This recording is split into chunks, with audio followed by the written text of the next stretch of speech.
अमी के रजाकार रजाकार, यानी कि आप कौन हैं, मैं कौन हूँ, रजाकार रजाकार। दरअसल भारत के पड़ोसी देश बांग्लादेश में एक शब्द रजाकार आग की तरह फैल गई है। बांग्लादेश में सरकारी नौकरियों में आरक्षण प्रणाली में सुधार की मांग को लेकर कई दिनों से जारी विरोध प्रदर्शन में जैसे ही इस शब्द की एंट्री हुई, मामला काफी बढ़ गया।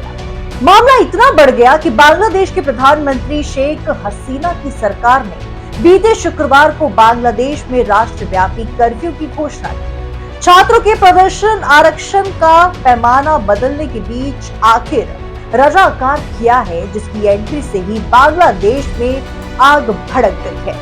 बांग्लादेश में सरकारी नौकरियों में आरक्षण लागू करने के विरोध में कई हफ्तों से विरोध प्रदर्शन और हिंसा हो रही है। इनका कहना है कि ये भर्ती प्रक्रिया भेदभावपूर्ण है। साथ ही उच्च वेतन वाली सरकारी नौकरियों के लिए बांग्लादेश मुक्ति संग्राम के युद्ध नायकों के बच्चों और पोते पोतियों का पक्ष लेती है। प्रदर्शनकारी योग्यता के आधार पर भर्ती करने की मांग कर रही हैं। वर्तमान में बांग्लादेश में इनमें 1/3 सरकारी पद उन लोगों के बच्चों के लिए आरक्षित रखे गए हैं जिन्होंने 1971 में देश की आजादी के लिए लड़ाई लड़ी थी। इनमें से कुछ पद महिलाओं और विकलांगों के लिए भी आरक्षित है। प्रदर्शनकारियों का कहना है कि ये प्रणाली भेदभावपूर्ण है और इससे पीएम शेख हसीना के समर्थकों को लाभ मिलता है। उनकी मांग है कि इसे मेरिट के आधार पर किया जाए। बता दें कि छात्रों और सुरक्षा बलों के बीच झड़प में अब तक 100 से ज्यादा लोगों की मौत हो गई है और 2500 से ज्यादा घायल हो गए हैं। इस बीच प्रधानमंत्री शेख हसीना ने कहा कि आरक्षण स्वतंत्रता सेनानियों के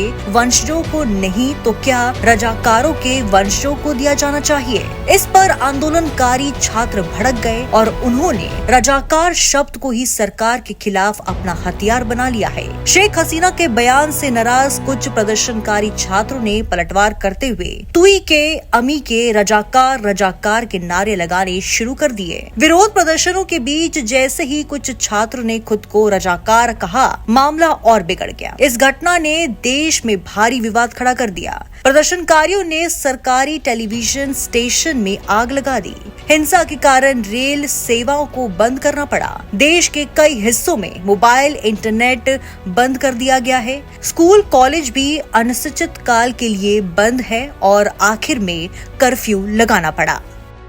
बता दें कि रजाकार शब्द बांग्लादेश में एक अपमानजनक शब्द है, जिसका इस्तेमाल देशद्रोही और अत्याचारियों का वर्णन करने के लिए किया जाता है।